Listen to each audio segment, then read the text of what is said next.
सभी गुरु भाई बहनों को मेरा प्रणाम और हर हर महादेव। आज हम आप लोग के सामने एक बहुत ही सुंदर मैया का गीत लेकर उपस्थित हुए हैं।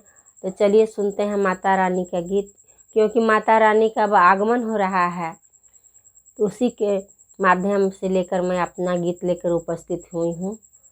नहिरा में माई नइखे, ससुरा में सासू नइखी। नहिरा में माई नइखे, ससुरा में सासू नइखी।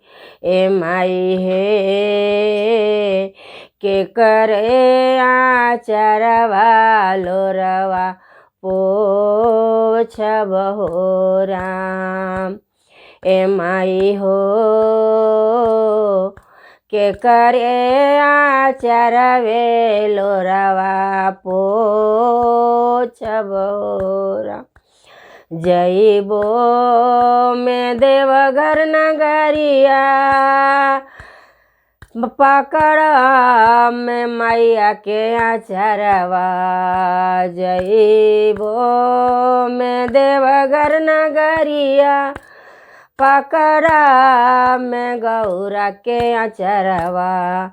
माई हे तोहरे आचरवा लोरवा पोछब हो राम।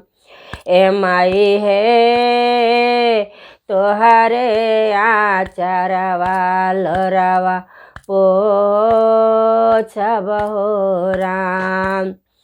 ससुरा में सासू नइखी, नहिरा में माई नइखे।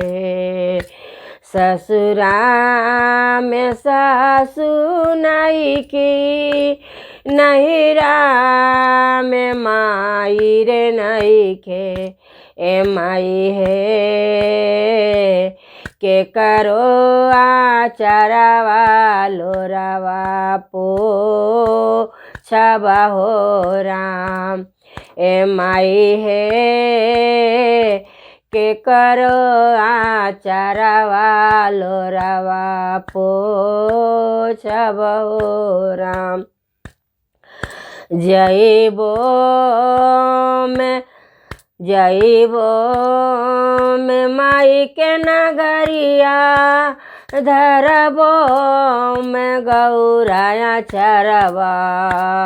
जइबो में माई थन नगरिया, धरबो में गौरा आचरवा। ए माई हे तोहरे आचरवा लोरवा पोछब हो राम। ए माई हे तहरे आचरवे लोरवा पोछब हो राम। ससुरा में सासू नइखी, नहिरा में माई नइखे। ए माई हे के करे आचरवे लोरवा पोछब हो राम। जइबो में माई के नगरिया, धरबो में गौरा आचरवा। जइबो में माई के नगरिया, धरबो में गौरा आचरवा। ए माई हे तोहरे आचरवा लोरवा पोछब हो राम। ए माई हे तोहरे आचरवा लोरवा पोछब हो राम। जइबो में कलकत्ता नगरिया, धरबो में काली मैया आचरवा। ए माई हो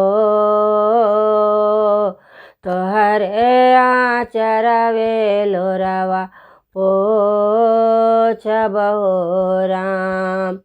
ए माई हे तोहरे आचरवे लोरवा पोछबहो राम। जय माता रानी की जय, मैया भवानी की जय। हर हर महादेव।